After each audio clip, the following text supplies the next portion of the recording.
그 정통 개혁주의 신학 성경적 교리적 핵심 내용. 첫째, 그리스도는 택하신 백성을 위해서 죽으셨다. 이게 한 가지 핵심이라고 얘기했고요. 그 내용을 이제 따라가다 보면 음, 그리스도의 죽으심이 대한 속죄를 설명한다는 사실은 그 부분인데 한번 찾아보세요. 그리스도의 죽으심이 제한 속죄를 설명한다는 사실은 교회의 신앙 가운데 구원의 근본 원리가 인간론 중심으로 되어서는 안 된다는 사실을 전제하고 있습니다. 하시셨어요? 네. 9페이지. 페이지 9페이지.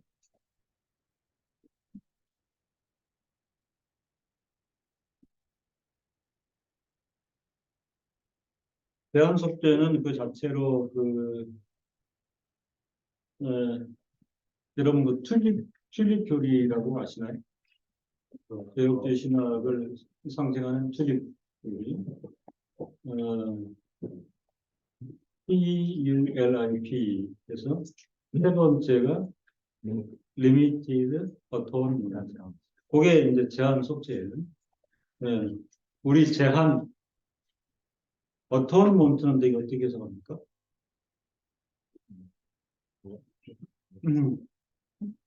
그 일반적으로 해야 되는 영어 단어로는 거의 듣기가 힘든 표현이죠.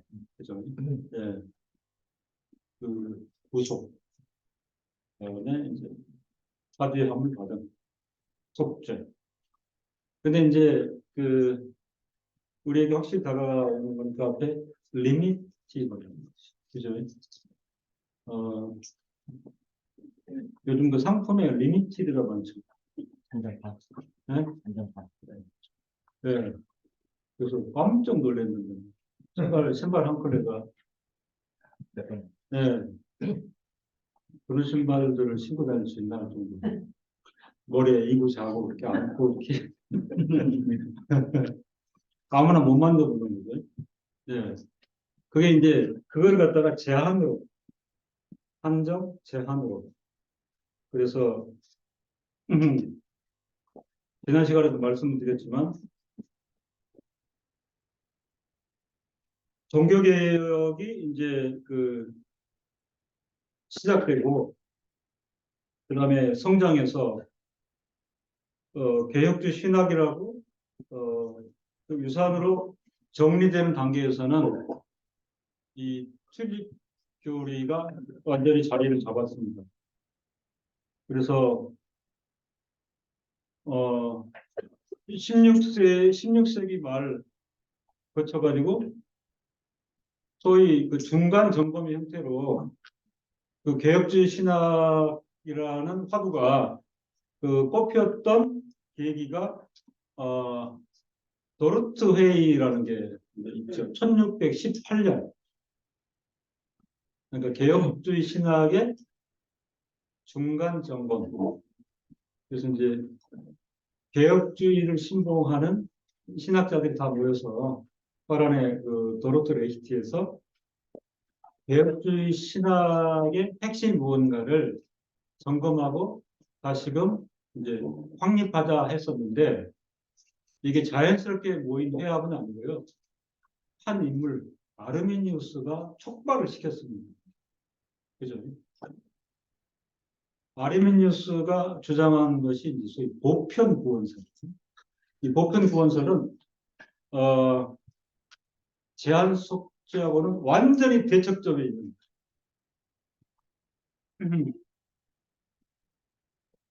그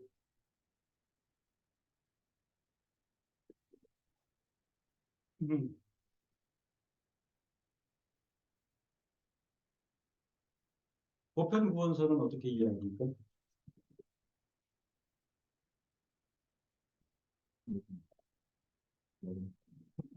많은 사람들도 우리 한국 교회가 지난 100년 동안 그 한국 교회, 한국 기독교 앞에 그 핵심 키워드를 붙인다면 뭔 줄 아세요? 선교. 오로지 선교. 선교. 제가 다시 말씀을 드립니다. 연속성, 불연속성. 선교 나쁜 거 아니죠? 그죠?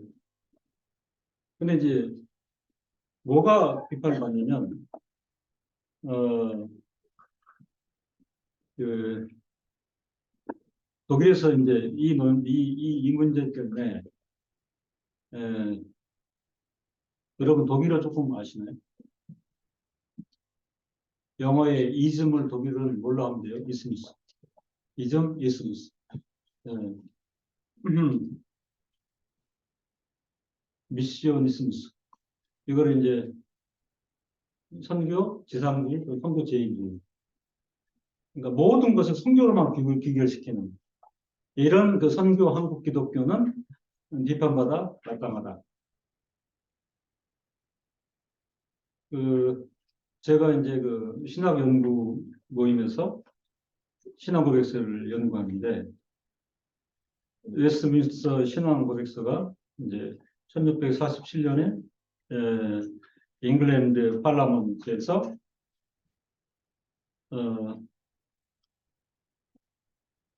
작업한 내용을 동의 빵빵빵 결정은 아니에요. 그 당시 영국 왕실이 그 왕권 신수설 때문에 그 결속력 있는 신앙 고백서를 반대를 했습니다. 그래서 이제 제임스 1세, 찰스 1세 이 왕권에 대항하고 있던 의회가 그죠? 왕권을 악화시킬 그 요량으로 사실은 웨스트민스터 어셈블리 총회를 소집한 거예요. 교회 힘을 키워갖고 왕권을 제지하기 위해서 그런 정치적인 것들이 다 있습니다. 그래서 그 5년 6개월 동안 신앙고백서를 작성했는데 5년 6개월 내내 전쟁을 했어요. 이게 놀라운 역사예요. 지독한 전쟁이 계속됐는데 150명의 그 대의원들은 꼼짝하지 않고 어셈블리에서 그 어셈블리가 어딘 줄 압니까? 이번에 찰스 대관식 안장소 보장소에 꼼짝 않고 밖에는 막 포화가 들리는데 1200회 미팅을 계속하면서 그 신앙고백서를 작성했어요. 이것도 하나님의 이제 은혜죠. 47년에 완성을 해갖고 사실은 의회가 개시 명령을 내렸기 때문에 작성본에 대해서 의회가 결의를 해줘야 되는데 결의를 못하고요. 그 겨우 해준 게 뭐냐면 동의하고 출판 허가. 그래서 신앙고백서가 600부. 왜 600부냐면 상하 의원 600명이에요. 최소한요. 밖으로도 못 나가는 거죠. 그 정도 허가를 인사 허가를 해줬어요. 그래서 1647년판 딱 열면 프린티드 인 런던 이게 나와요. 프린트를 허락했어요. 그래서 1년 뒤에 에딘버러에서 스코틀랜드 장로교회 총회가 이거를 교회법으로 결정을 합니다. 그러다가 이제 또 하나의 중요한 역사가 뭐냐면 1729년에 미국에서 장로교가 필라델피아에서 처음으로 총회를 했어요. 장로교. 그 총회에서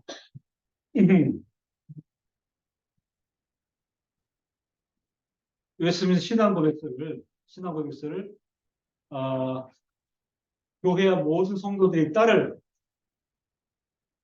교회의 법으로 그때 이제 헌법이라는 개념이 나와요. 헌법으로 결정을 했기 때문에 사실 법적인 구성력은 미국에서 크게 이게 있어요. 웨스트민스터 신앙고백서가. 그래서 장로교회로서의 위상 그리고 장로교회가 따른 신앙고백으로서의 규모는 미국 장로교회에서 꽃을 피웁니다. 그러다가 1900년을 딱 열면서 그렇잖아요. 이제 곧 1차 세계대전, 2차 세계대전 하면서 미국이 세계 열강을 보상을 하잖아요. 그죠?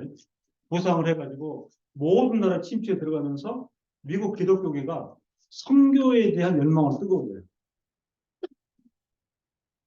원래 그 식민지 역사라는 것도 항상 그 선교사가 따라다니잖아요. 그죠? 인도네시아 같은 경우에 벌써 1500년대 이럴 때에 네덜란드에 그 동인도에서 만들어가지고 네덜란드의 상선에 들어오면서 네덜란드 선교부가 인도네시아 가잖아요. 그 문제는 뭐냐면 식민 침략 세력과 함께 선교사들이 들어와가지고 좋은 면을 못 보였잖아요. 그죠? 그래서 그 지금부터 50년 전에 인도네시아 의회가 국교를 정하자 할 때 지금 국교가 뭐예요? 여기 이슬람 이슬람이죠. 예. 무슨 사실 뭔지 압니까? 기독교 예, 샘플에서 기독교는 빼고 시작했어요. 예, 너무 치명적인 있어가지고 기독교는 아예 빼고 국교를 정한 거예요. 이슬람을 정한 거예요. 그럴 정도로 이제 그런 영향력을 가지고 있는데 1903년에 그이 장로교회가 본격적으로 이제 세계 선교를 하려고 보니까 그들은 헌법과 똑같아요. 신앙고백서의 역할이. 뜯어보셔야 되겠어요. 그래서 신앙고백서가 34항으로 되어 있는데 치명적인 역사입니다. 34항에다가 선교라는 걸 만들었어요. 예. 이건 이제 건드린 거죠. 그죠? 예. 왜 만들었을까요? 선교하려고. 근데 그 조항 내용이 뭘까요? 보편구원. 보편구원. 그것 때문에 이제 미국 장로교회가 구 프린스턴하고 신 프린스턴으로 완전히 나눠졌어요. 예. 신 프린스턴 진영은 계속해서 이제 신앙고백서 뜯어 고치기 시작해요. 예. 자기 인하입니다. 이게 더 이상 신앙고백서가 아닌 거죠. 원판은 유지가 돼. 예. 첨삭을 가하는 거죠. 그러니까 그 신앙고백서의 그 원전성이 심하게 이제 그 훼손을 당하는 그런 역사가 있는데 가장 큰 핵심이 보편구원서를 도입하는데 그 전의 역사를 보면 이렇게 1610년 그 무렵에 그 네덜란드의 개혁교회입니다. 그때는 네덜란드 개혁교회뿐이에요. 개혁교회 안에 있는 유명한 인물인 아르미니우스라는 그 인물이 아주 용감하게 대차게 보편구원서를 들고 나왔는데 동기는 비슷합니다. 왜냐하면 그분이 네덜란드 개혁교회를 유럽 지역에서 확장하기를 원했는데 본인이 판단하기에 보편구원서를 주창하지 않으면 그 꽃이 피어나지도 못한 채 장점이 많은 네덜란드 교회가 와해된다. 이런 인식을 했죠.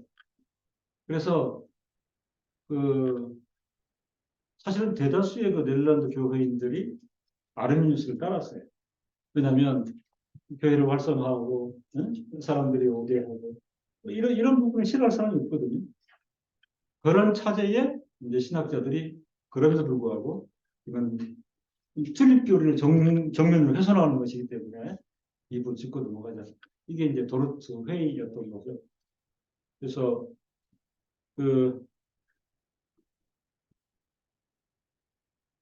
제한 속죄를 설명한다는 것은 구원의 근본 원리가 인간론 중심으로 되어서는 안 된다는 사실을 전제하고 있습니다. 보편 그 구원론은 인간론의 정수죠.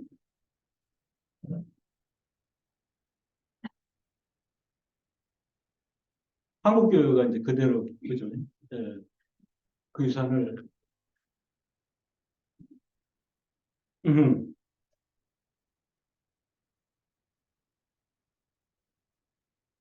제한 속죄에서 이제 중요하게 하나 이해되는 게 뭐냐면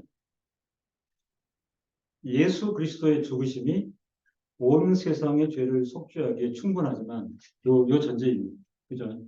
이게 만족설 충분설이에요. 그러나 그리스도의 죽으심을 통한 속죄는 오직 선택하신 백성에게만 유효적, effective스러운 유효적임을 하나님께서 의도하셨다 하는 것입니다.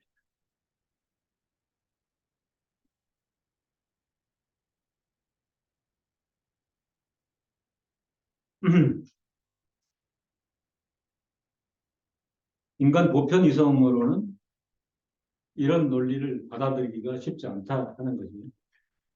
그죠? 그러니까 이 자체의 아규멘트가 부정적이라는 거죠. 그죠?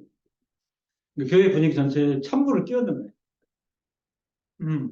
그리고 가시적인 새로운 진입 자체를 봉쇄하는 거예요. 이 제한 속죄를 말하면 교회가 썰렁해진다는 거예요. 사실은 그 기독교를 설명할 때 에, 여러 방향성이 있는데 에, 뭐 친절하다, 친절하죠, 그죠? 친절하고 그다음에 뭐 진실하고 그리고 포용적이고. 근데 제가 이해가 안 되는 게 그러한 속성은 얼마든지 발현되는 거잖아요. 친절하고 포용적이고 또 이웃을 살피고 관심하고 또 사랑을 표출하고. 그런데 제한속죄 얘기하면 이게 다 뒤엎어가지고요. 싸늘해집니다. 그래서 사실은 이 논리가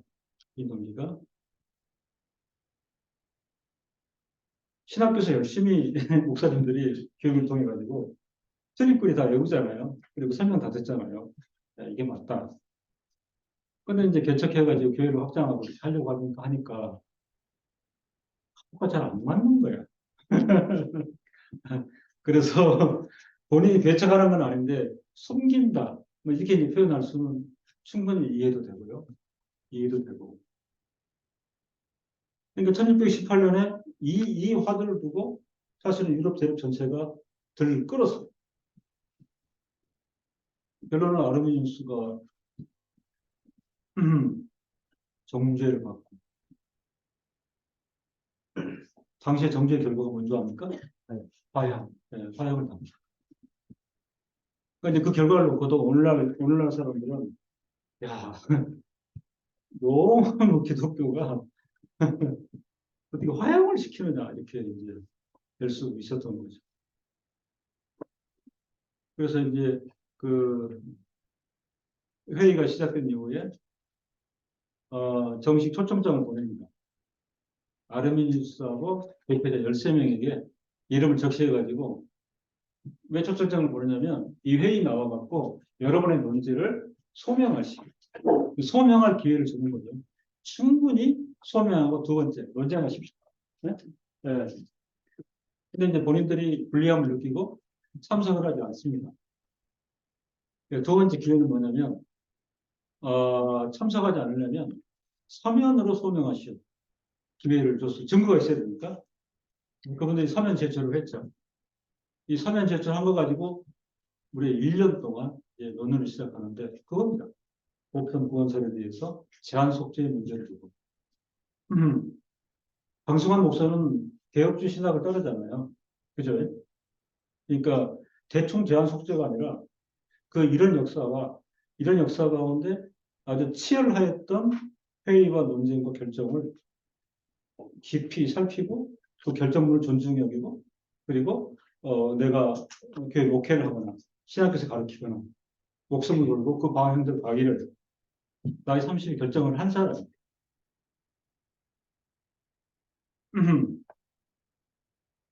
이건 대충의 것이 아니란 말이죠. 그죠? 어, 저는 목회자든 신학자든 성도들이든 그 정직함과 신실함과 그리고 한 번 표명한 것에 대해서 약속을 지키고 생애를 그렇게 가는 것이 합당하다고 생각합니다. 그런데 이제 이런 일이 왜 어렵냐면 현실 목회 그렇잖아요. 그 다음에 현실적 기독교 목사님 그거 표명하면 다 도망갑니다. 누가 안 옵니다. 이제 그 이런 현실 벽에 부딪히잖아요. 이제 처음에는 이제 이렇게 하다가 좀 지나면 저도 그 생각을 갖고 했는데 살아보니까 그렇게 해서는 더 위험한 거는 그 주장을 우리가 안 한다고 뭐 자꾸 이제 자기한 협상이 이제 일어나기 시작하죠. 그죠? 근데 우리가 그 신학 역사를 볼 때는 치열하게 살필 필요가 있어요. 앞선 우리 믿음의 선진들은 그것을 위해서 목숨을 걸기도 하고, 그죠? 쫓기기도 하고, 예. 늘 그렇게 얘기를 하잖아요. 그런 사실들에 대해서 우리가 나를 살펴볼 필요가 있어요. 그러니까 하나님의 은혜로 우리가 주일날 시간이나 공간을 확보하고 이런 좋은 장소를.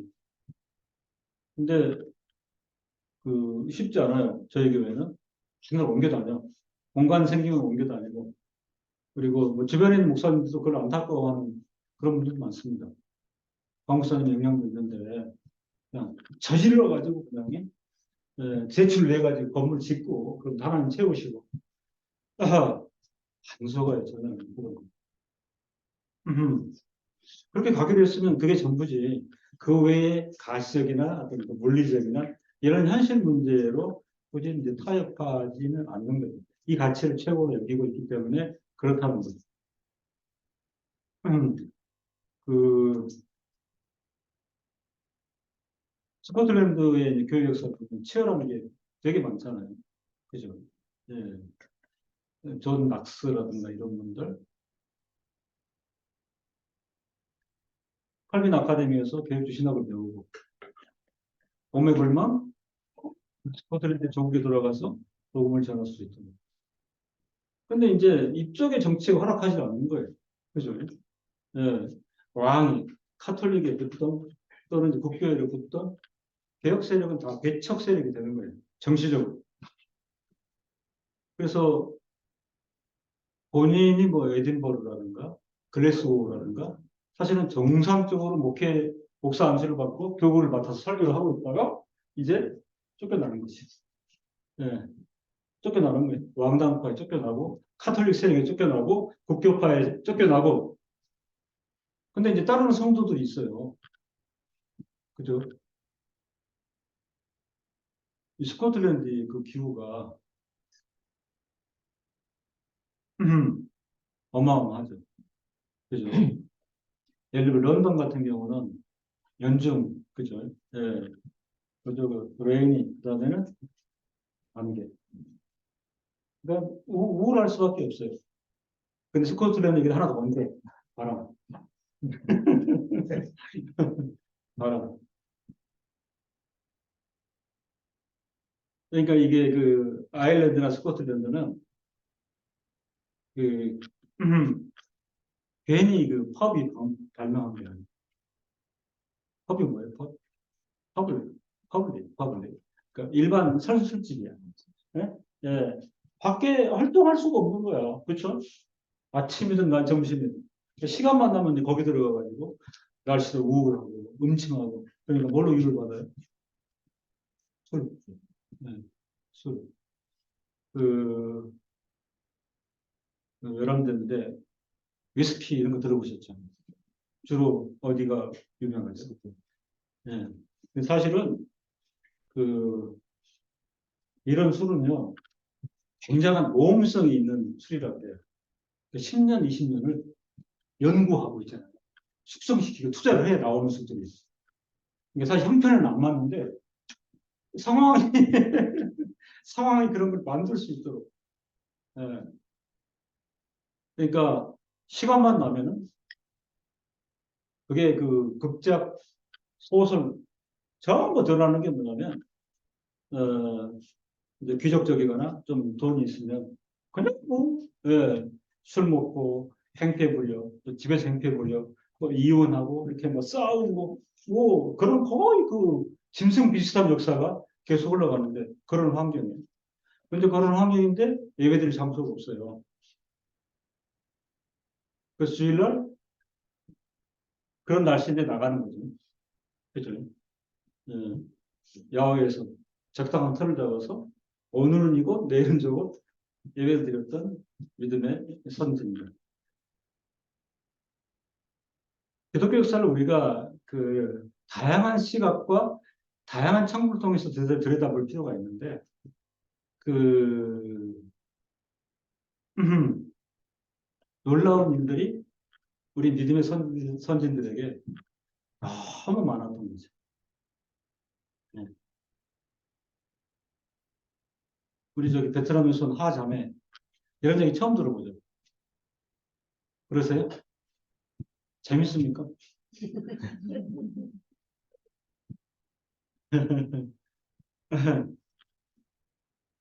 프랑스의 위그노 들어보셨어요? 위그노. 거기는 처음부터 끝까지 핍박의 역사, 그죠? 핍박 역사를 이면서 신앙을 지켜낸 그런 역사. 네. 우리나라에도 그런 게 있나요? 일제, 그죠? 일제 36년. 외람된 얘기인데, 일제 36년을 지나면서 믿음의 소위 정절을 지키는 목사님들이 몇 분 안 되십니다. 우리가 지금 굉장히 존중이 여겼던 돌아가신 목사님들은 대부분은, 그죠? 다른 명분을 인해 가지고 다 그 천황 숭배도 하고 일본 신사에 가서 절도 하고 그리고 이제 일본의 침략자들하고 잘 지내기도 하고 뭐 해석을 그렇게 했으니까 정제를 지키다가 고문도 받고 돌아가시니까 예. 그 와중에 심지어는 이런 그 제한 속죄를 유지하신 그런 분들은 손에 꼽습니다. 태평성 살고 있는 저로서도 그런 목사가 되고 싶은 거지. 그런 목사가 되고 싶어요. 가끔은 그래요. 내가 40년, 30년 대, 그죠? 주기철, 주남선. 이런 분에 따른 내가 그 고문을 견디면서 신의 정절 지켰을까? 그건 회의적이지. 그, 그런 역사를 좀 우리가 그 살펴보는 게 필요하다. 그런 생각이 듭니다. 그렇게 해야 이 제한 속죄라고 하는 이 원리가 귀한 거예요. 그죠? 귀한 겁니다. 예. 그리스도 죽으심을 통한 속죄는 오직 선택하신 백성에게만 유효적임을 하나님께서는 그래도 하셨다.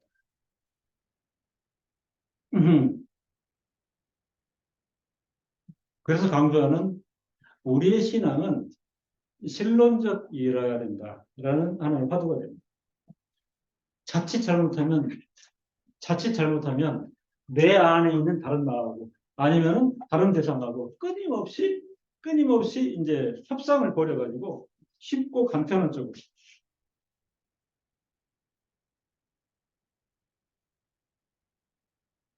그게 이제 인간 논적, 인간 논적.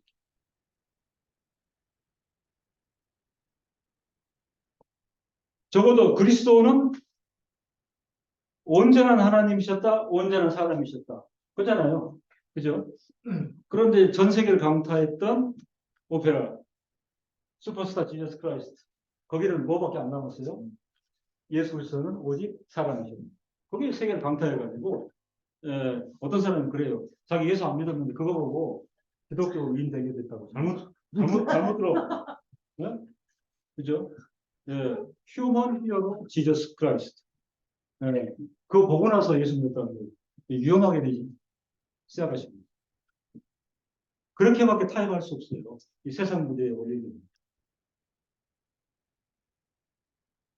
그러니까 사실은 우리 신앙 생활이 계속 갈 때에 하나님의 견고하신 인도하심이 있지만 이 사람이 모이신 세상 안에서는 앙초가 엄청 많다는 거예요. 그죠? 그래서 제가 아시는 그 어른 목사님이 늘 기도할 때 우리 걸음에 하나님께서 우리 인도하셔서 앉을 자리 설 자리를 구분할 수 있도록 분별력이 없어가지고 저러 가야 할지 우러 가야 할지 사실은 우리가 살다 보면 늘 선택 앞에 서잖아요. 그죠? 앞으로 가야 되나? 옆으로 가야 되나? 오른쪽 가야 되나? 뒤로 가야 되나? 이 시점에서 앉아야 되나? 일어서야 되나? 쉽지 않아요. 굉장히 쉽지 않습니다.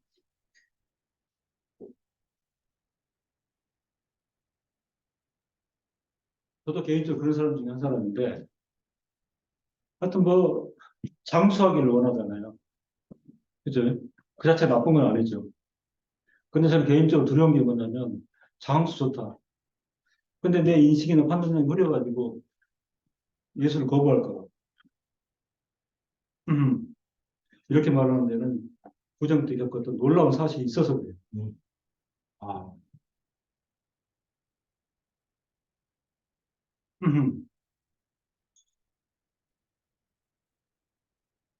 앞으로 이제 예수 안 믿을 예정이에요.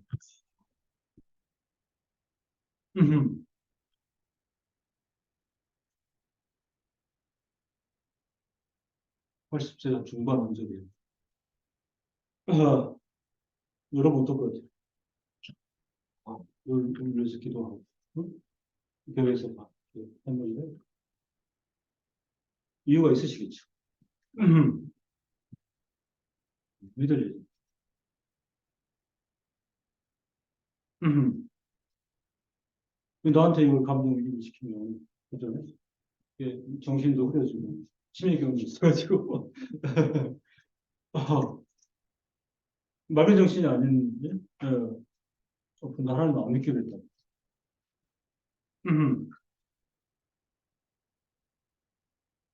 그게 이제, 그게 인간론인데, 우리의 모습이에요.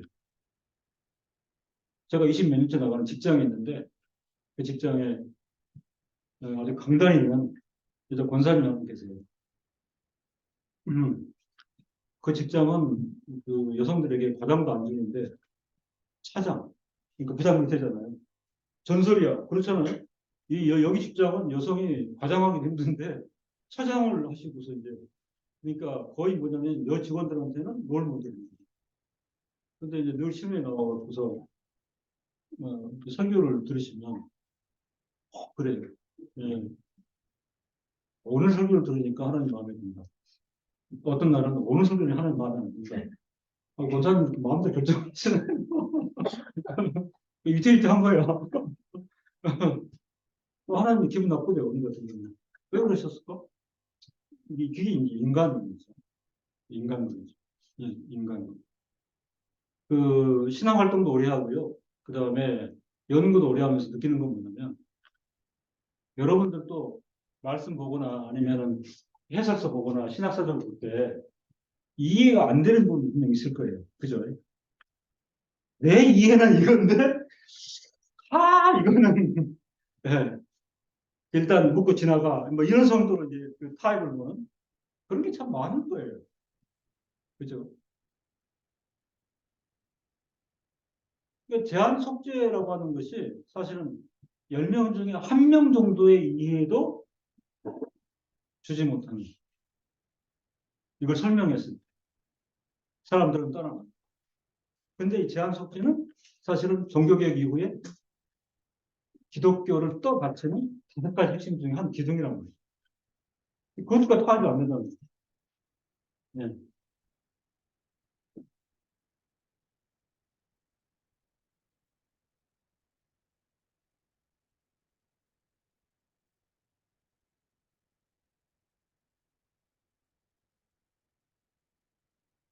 네, 베트남은 이제 선교 국가로서 이제 지금 있는 사람들이 있고, 목사님이 중국을 많이 가보니까 중국도 이제 막 믿으려고 하는 분들이 많고, 그럴 때 요 얘기하기 힘든데, 그래서 저는 또 다른 면을 봤어요. 화북성 우한에 갔더니, 그 처음에는 이제 요 얘기를 처음 하거든요. 거기는 한 목사급의 사람들이 왔는데, 칼빈을 아무도 모른다는 거예요. 예. 그러니까 중국 성경책 한 권 가지고 이 사람이 살고 있는 거예요. 그 종교학이 아무도 모르는데. 그래서 제가 그랬어요. 그럼 듣기 좀 거북하겠는데, 거북하시겠어요? 했더니, 아니, 얘기를 해달래. 그래가지고 막 밤에 시간이 그렇게 된 거야. 그걸 할 수 없이 설립교리를 얘기했습니다. 제한 속죄. 그래서 나는 반발이 심할 줄 알았는데, 그렇지 않더라고요. 예, 그걸 깊이 얘기하고 받아들이는 분위기였어요. 마치 우리가 기다렸던 것은 이것입니다. 이런 방식. 그래서 이제 저도 마음의 흡족함을 느끼고, 아, 하나님의 택한 백성은 세계 도처에 하나님께서, 그런 걸 느끼잖아요. 그러니까 이제 중국도 뭐 이렇게 상하 이런 데가 중국이 아니고, 제가 볼 때는 그 우한신학교가 있는데요. 문 열고 나가가니까 옆에서 이렇게 그 하천이 있는데, 그 초록색으로 썩어가지고, 냄새 올라오고. 예. 근데 이 신학생들이 그걸로다가 이빨 닦아요. 우리 그거 깜짝 놀랐어요. 그리고 거기서 이제 빨래 해가지고 널고. 그, 그 물 색깔을 본 이상은 할 수가 없는데. 근데 그런 분들이 하나님을 사랑하고 그리스도를 구속주로 믿는 그 동일한 그 고백 방식으로, 이래서 민족을 뛰어넘는구나. 어? 예, 이 신앙 안에서 하나님 백성이라는 원리에 있어서 그들이 그걸 즐거워하고 그걸 감사하고 이제 이런 거를 볼 수 있는 거죠. 그분들이 제한 속죄를 여러분 이해하기 힘들죠? 했는데 꼭 그렇지 않다는 거예요. 마치 그중 일부는 이걸 우리가 지금까지 기다렸습니다. 음,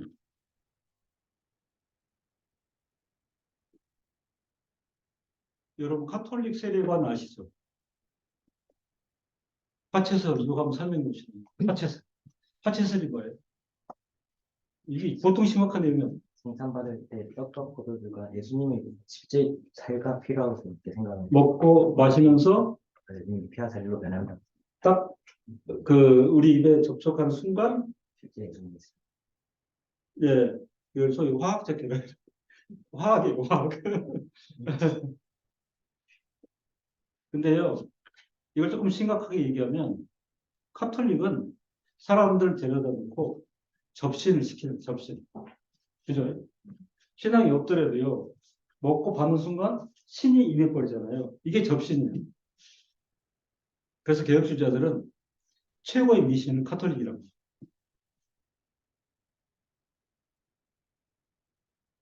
그게 이제 화채설입니다. 근데 여기에는 카톨릭의 의도가 있지요. 신앙 용어와는 무관하게 지역 주민들을 무차별적으로 미사에 참여시켜. 신앙 용어 관계없이 미사에 참여시켜서 그리스도인으로 만들어. 이런 식의 미사에 참여하게 되면 사람은 어떻게 생각합니까? 내 안에 그리스도의 살갑기가 들어왔는데, 그죠? 뭐가 된 것 같은 거죠. 그래서 대리 전체가 카톨릭으로 믿음과는 관계없이 이게 이제 카톨릭이라는 거죠. 그래서 국가교회로 쉽게 발전할 수 있었어요. 그죠? 그러니까 떡과 포도주만 딱 주면은 이제 그 교인들을 만들고 국가교회 포함을 시키는 그런 게 됩니다. 신앙을 옳게 된다는 구원론을 가지고 종교 개혁에 임하였던 루터주의. 여러분 이신측이 아시죠? 믿음으로 옳게 된다. 그죠? 예, 그 자체 슬로건은 로마서의 표명이니까 맞다고 해요. 그죠? 근데 문제는 이제 그 해석의 영역과 범주를 무한대로 거기에 큰 오류가 있는 것입니다. 신앙으로 옳게 된다는 구원론을 가지고. 근데 사실은 루터가 초기에 이 슬로건 외에 더 깊이 설명할 수 없었어요. 그죠? 카톨릭이라고 하는 광대한 벽 앞에서, 그죠? 예, 벽 앞에서, 어, 임팩트를 주기 위해서는 엄청난 슬로건이 필요했는데, 요거 한 가지. 그러다 보니까 이 한 가지 무기를 쏘는 데만 천착을 해갖고 그 내용을 경홀하게 하는 측면이 있습니다. 루터주의자들에게 세례관 뭘까요? 공제선. 들어보셨죠? 공제선. 그리스도의 살과 피 그리고 떡과 포도주 두 요소는 서로 혼합되어 있지는 않지만 가톨릭처럼 동시에 공존한다는 것. 그리스도 살과 피가 실제로 떡과 포도주의 요소와 함께 존재한다고 주장. 그러니까 결론적으로는요. 카톨릭 정신으로부터 근본적으로 벗어나지 못한 게 공제의 흐름입니다. 루터주의와 칼빈주의가 결정적으로 등을 돌린 이유도 공제설과 영적 임재설 때문에 그런 거예요. 오늘 우리가 드렸던 그 성만찬은 영적 임재설입니다.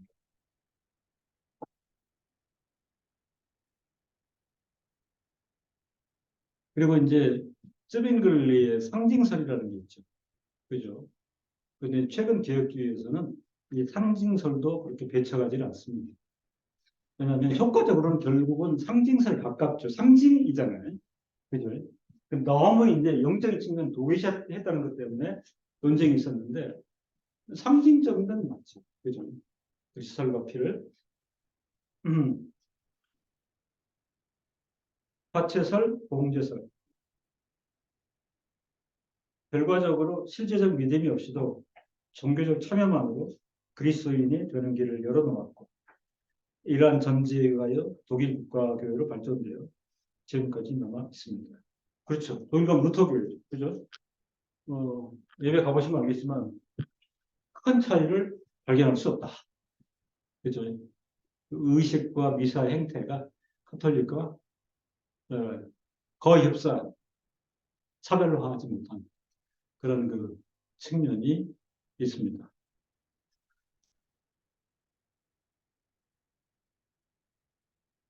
웨슬레안 감리교죠. 그다음에 감리교나 침례교 역시 믿음에 대한 구원을 강조하고 있으나 이심층의 원칙을 내세우고는 있으나 웨슬레안주의는 아르미니우스 입장에서 이심층의 교리 믿음으로 어렵게 되는데 이 믿음의 도입과 관련해서요. 내가 생각하고 결정하고 믿었고 이로부터 의를 쟁취했다. 이게 이제 이심층의 원하명인데 감리교가 이걸 취했고 침례교는 같은 믿음의 원리에 의해서 유아 세례를 부정하고 있다. 왜 부정할까요?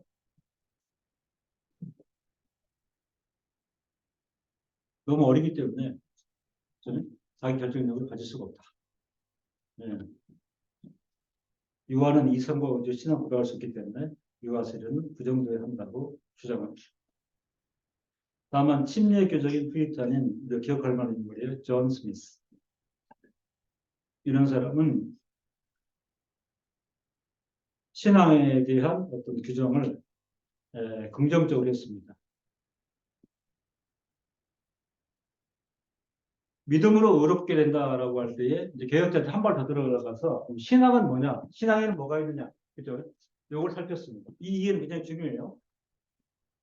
어거스틴은 첫 번째 구원에 이른 참된 신앙의 개념을 받아들여서 이제 또 우리가 지향하는 신앙은 구원에 이른 참된 신앙인데 다른 신앙 개념으로는 역사적 신앙 혹은 지식 신앙 이게 뭘까요? 외면적 유산에 갇혀 있는 경우입니다. 되게 이제 족보상 5대, 6대째 그죠? 그 신앙의 가문 이런 경우가 이제 그다음에 유럽의 다종교주의자들 잘 이해 안 되시죠? 역사적 신앙 혹은 지식 신앙 참된 신앙은 아닌데 스위스에 가면 이런 분들 많아요. 그 거기도 이제 사실은 종교개혁 이후로 기독교 유산이 크죠. 그죠? 근데 이제 기독교 유산은 시들하면서 외부적인 게 많이 들어오는데 이런 나라는 굉장히 사람들 여유가 있어요. 잘 살잖아요. 여유가 있다 보니까 이 정신적으로도 다양한 영역, 예를 들면 그 일본의 참선 불교 이런 게 들어오거든요. 그죠? 그럼 이제 그것도 종교라고 가지고 있어요. 그러다가 또 뭐 심지어는 무슬림도 한번 들여다봐. 클럽 활동하듯이 이렇게 하면서.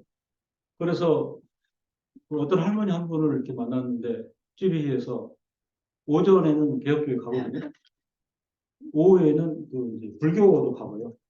그 다음에 이제 무슬림도 가고. 그래서, 네 종교가 뭐냐? 난 세 개다. 세 개. 종교가 세 개.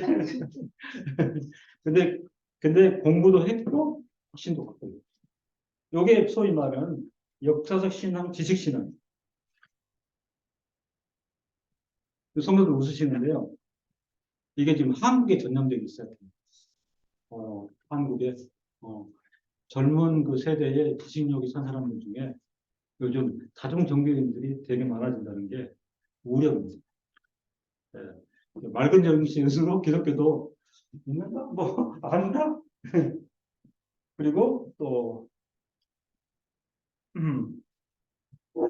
요즘 무슨 프로그램이 뭐냐면 신부하고 목사하고 승려하고 제가 볼 때 이 세 분은요 다중 종교인들이야. 다 직하고 이렇게 하고 있는데 충분한 이해와 지식을 가지고 있더라고요. 아, 그쪽은 그게 좋더라고 이러면서 그 이제 그 이해 폭도 있고 이런 분들이 소위 역사적 신앙, 지식 신앙인일 확률이 대단히 많다 하는 것입니다. 아마 이제 그 도월 김용국 씨가 대표적으로 다른 종교인입니다. 집안 분위기 때문에 집안이 겁나는 기독교인인 거 아시죠? 검사, 장로, 전형적인 그런 집안 분위기예요. 음. 형제 중에 두 번만 서울대학 못 나왔어요. 형님 누나 다 서울대학 졸업했는데. 근데 사실은 그 요소가 굉장히 이번에 자극을 했어요. 종교적인 면에서도. 예. 이거는 심지어 어떤 자극이냐면, 형제나 이렇게 동료들 중에 내가 만약 조금 열등하다고 생각을 하잖아요. 그러면 그걸 인정하고 내가 탁월하게 할 수 있는 걸로 이들을 누를 수 없을까? 이런 생각으로 생각 계속 하게 돼요. 그죠? 이런 면은 내가 안 되겠다. 했을 때, 뭐라고 그럽니까? 반사적으로 어떤 면에 내가 탁월성을 해서 이걸 눌러야 되겠다. 그때부터 이제 이분이 유교나 불교를 연구하기 시작한 거예요. 네. 그래서 일가를 이루었잖아요. 저희 그 다음에 선생님 하나가, 와, 그, 수학을 가르치시는데, 어마어마하게 가르치시더라고요. 수학. 야, 시골 학교에 이렇게 가르칠 수가 있나? 막 가르치시는데, 예. 근데 어느 날 제가 반장했는데, 교무실 올라가고 사진 한 장을 보여줘요. 무슨 사진이냐면, 이분이 성균관대학교 수학과를 나왔는데, 옛날에는 교복을 입어서 대학생. 혹시 기억나세요? 패치 붙이고. 자기 형하고 그 자취를 했어. 교복 두 개가 하나는 서울대학교, 하나는 성균관대학교. 형님이 서울대 수학과. 자기는 그걸 못했잖아요. 내가 실력을 눌러야 되겠다.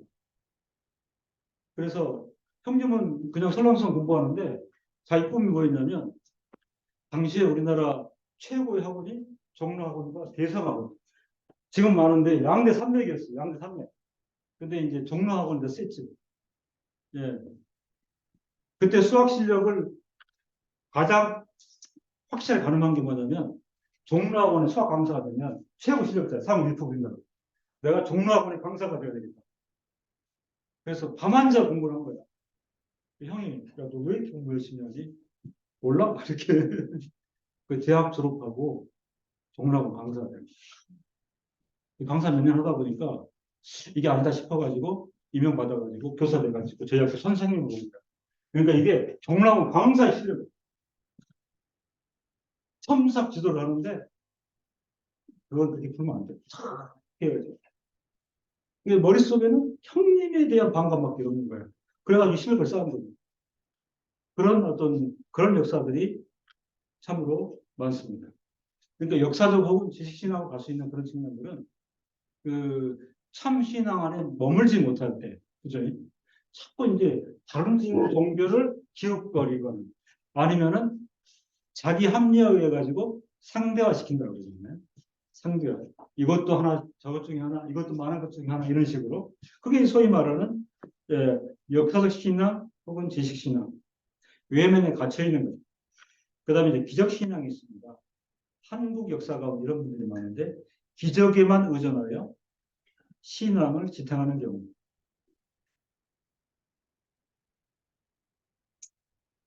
이런 분들은 이제 끊임없이 기적을 추구해요. 그죠? 그러니까 우리 이제 부모님 세대에 없는 기적을 만들어서 이렇게 신앙을 유지하는 게 많아요. 기적이 아닌 것 같은데 본인한테 기적이. 이 신앙을 유지하는 힘이 없기 때문에. 예.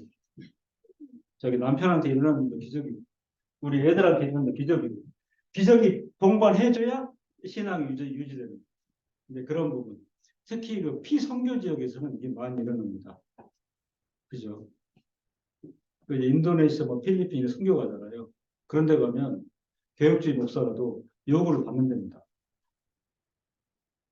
왜냐하면 현지 주민들이 여러 가지 어려움 가운데 있기 때문에 뭔가 증표를 요구하는 거지. 네.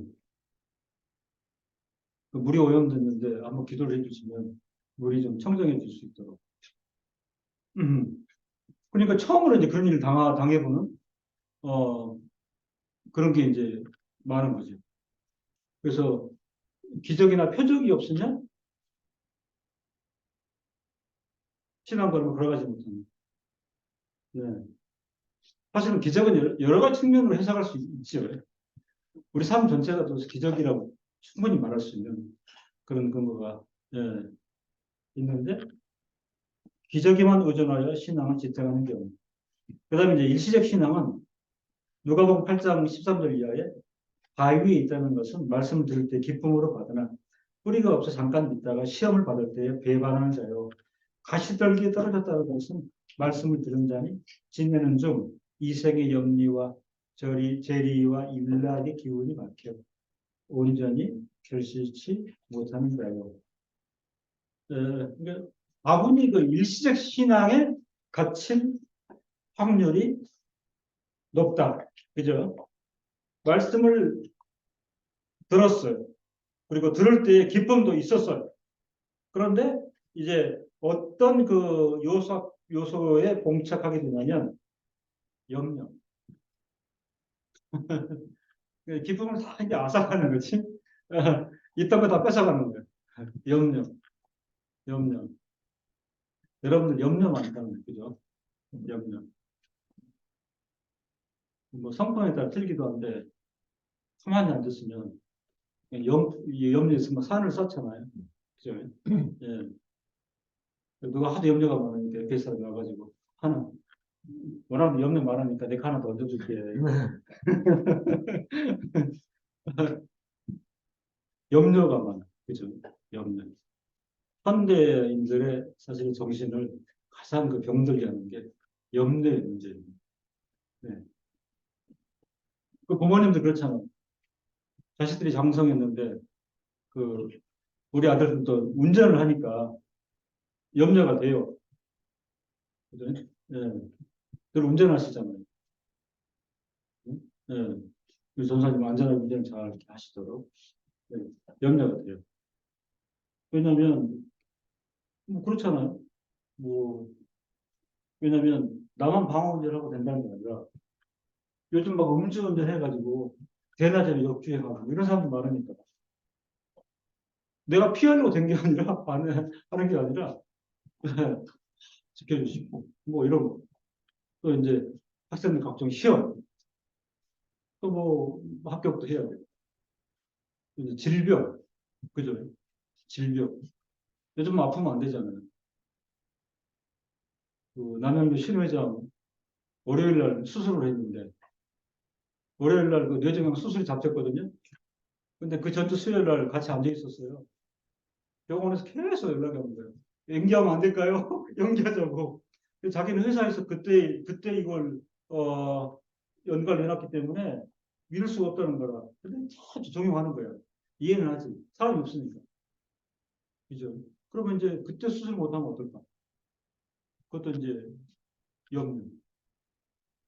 염려가 한두 가지가 아니에요. 염려로부터 전혀 자유롭지가 못해요. 근데 이게 이제 신앙의 부분하고 연결되면서 골치 아픈 정황으로 이끌려 들어갈 수가 있는 거죠. 일시적, 사실 신앙이라는 말 붙이기가 어려운데, 일시적 신앙. 거의 아마 그럴 거예요. 근데 이게 다른 것이 아니라, 그죠? 예. 이런 것들을 어거스틴이 비판해서 교회의 순수성을 보존하고자 하였습니다. 이런 이해만 보더라도, 그 오늘날 장로교라고 하더라도 큰 울타리로 뭐라 규정하냐면, 이반제리컬리즘, 복음주의라고 얘기를 합니다. 그렇죠. 예.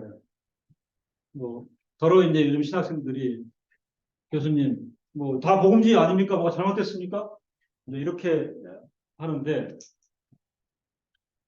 오늘 그 복음주의라고 할 때는 사실은 뭘 다 표현해버리냐면, 지식신앙, 기적신앙, 일색신앙, 이게 다 포함이 돼가지고, 너그러움이 있는 거예요. 그죠? 그런데 이제 최근에 이제 봉사한 게 뭐였냐면, 몇 년 전부터 개혁주의 시각에서 이 신사도 운동하고 이제 지금 큰 대립 관계가 있거든요. 예. 그러니까 이제 부흥성이라든가 부흥운동이 끝나면서 지금 조금 긍정한 쪽에서 치고 나오는 게 신사도 운동 이부입니다. 신사도 운동. 들어보셨죠? 여러 복잡한데요. 뭐 신유운사, 기적신앙. 이걸 이제 극대화하는데 사실은 단순한 전문 사람들은 그 빠지기가 굉장히 쉽습니다. 또 가시적이기도 하고 뭐가 보이기도 하고 그죠? 신사도 운동. 거기서 같이 유학했던 분이 이제 목사가 되는데 아이고 강 목사님한테 좋은 거 하나 보여드립니다. 예. 그러면서 입을 쫙 벌리는데 원래 그냥 이빨이었대요. 근데 어느 날 이게 다 금이빨로 변했다네. 이게 다 금이에요. 그래서 치과에 가서 한 거 아니고 아니에요. 예. 체험 한번 했더니 금으로 바뀌었다고. 그래서 이게 다 얼마나 좋아지냐고. 근데 그런 얘기 들으면 내가 기독교를 어디서 출발해야 되는지 이분은 그게 전문가지. 그죠? 그래가지고 선두주자로 이분이 리더가 돼 있더라고요. 예, 체험. 이런 것들을 참된 신앙 결과인 것처럼 함부로 단정해서는 안 된다. 어떤 사람에게 계시나 이상만 있다면 성경은요, 거기에 대해 두 사람 이상의 검증 없이 교회 안에서 공적으로 선포되어서는 안 될 것이라. 한두 사람의 증참, 뭐 이런 표현이 있잖아요. 예, 신실한 분들이 검증을 해봄이 없이 무조건 이게 일어났다, 들으라 했을 때 마음이 움직이는 것은 곤란하다.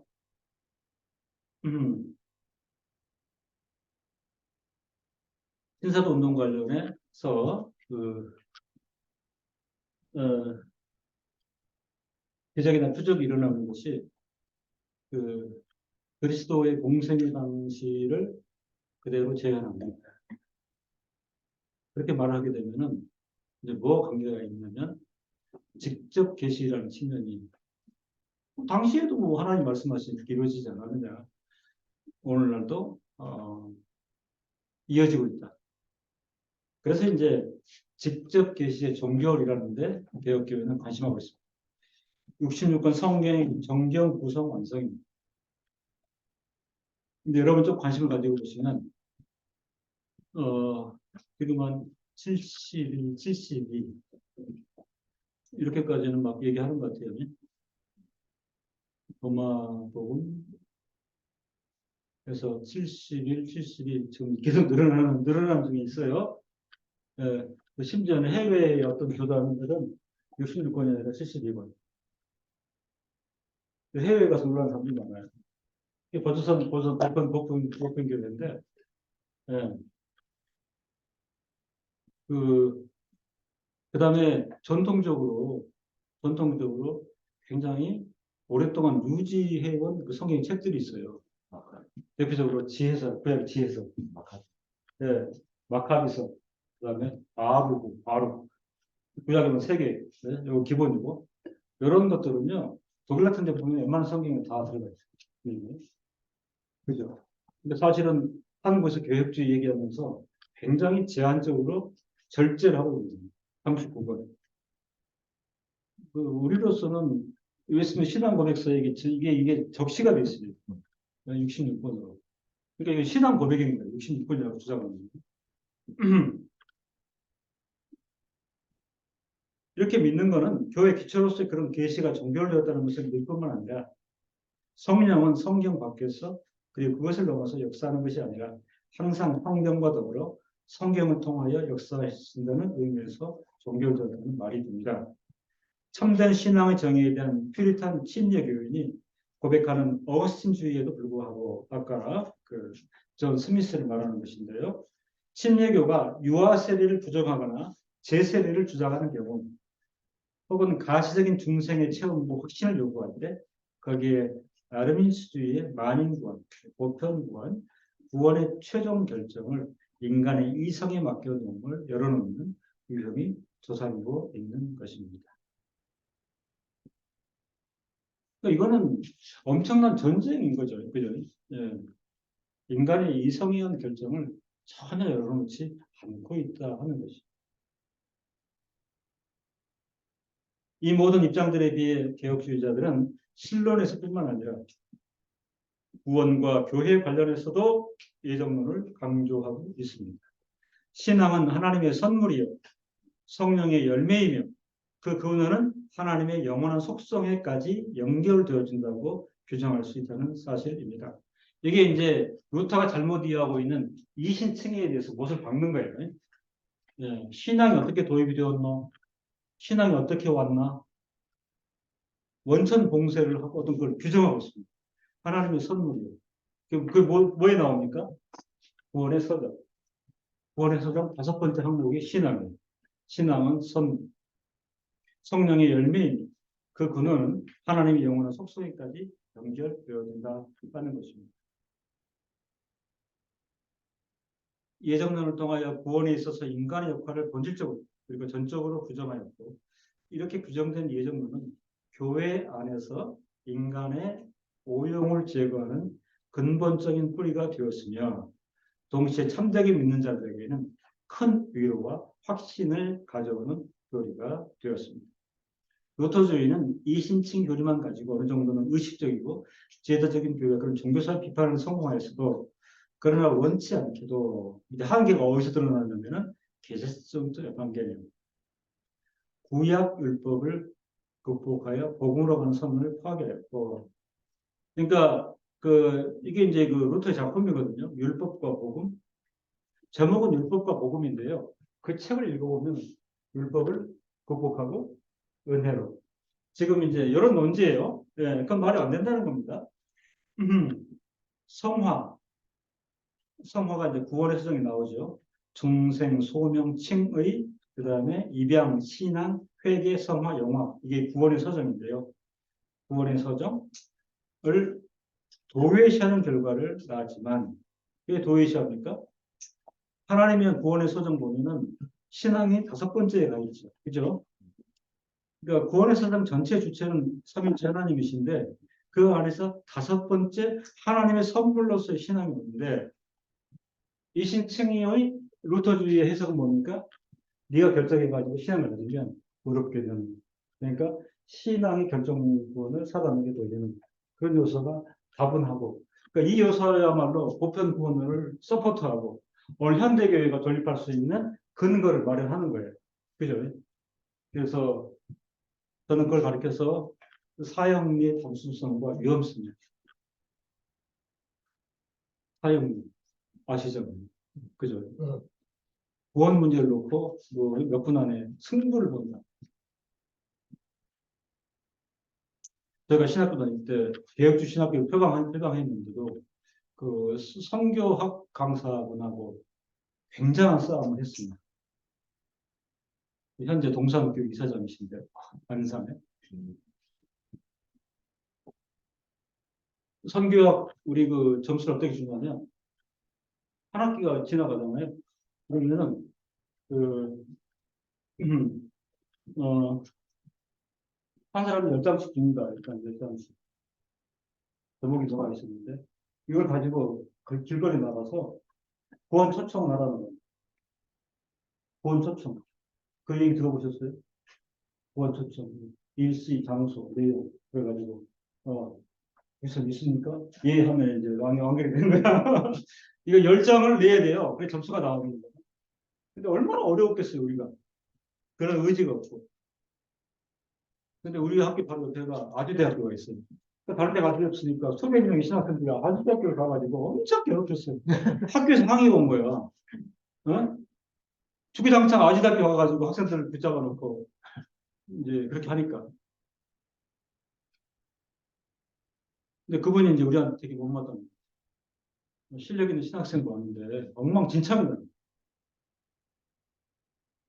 나는 여러분들에게 한 학기를 줬는데 제대로 해오는 사람이 없다는 거지. 그러고 나서 그분이 하는 얘기가 여러분 내가 맘만 먹으면 1시간을 아주대학교 10명을 구원시킬 수 있다. 그 표현이 폭발을 시켜버려요. 1시간을 10명을 구원시킬 수 있다. 복음 전도할 수 있다가 아니라 내가 맘만 먹었다 하면 10명을 구원시킬 수 있다. 그때부터는 이제 교수 공부가 안 보인대. 학생들이 그럼 말이라고 하십니까? 당신은 무슨 주의입니까? 뭐 이렇게 나갔는데 복음주의. 근데 그런 양식이 있어요. 네. 칼빈은 예정론에 의한 참된 교회를 정확하게 제시하면서 복음의 순교자들과 나그네된 자들을 변호할 수 있었습니다.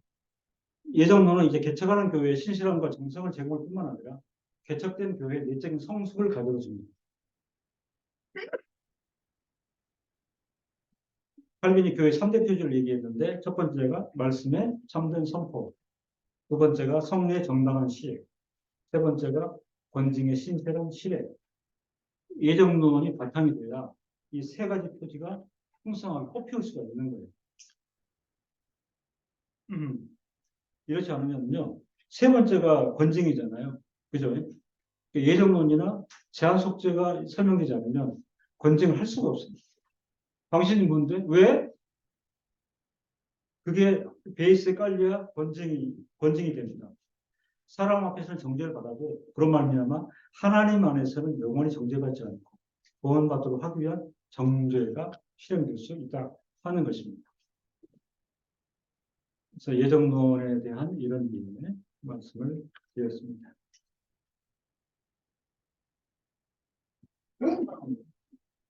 여기까지 하도록 하겠습니다. 질문 없으시죠? 질문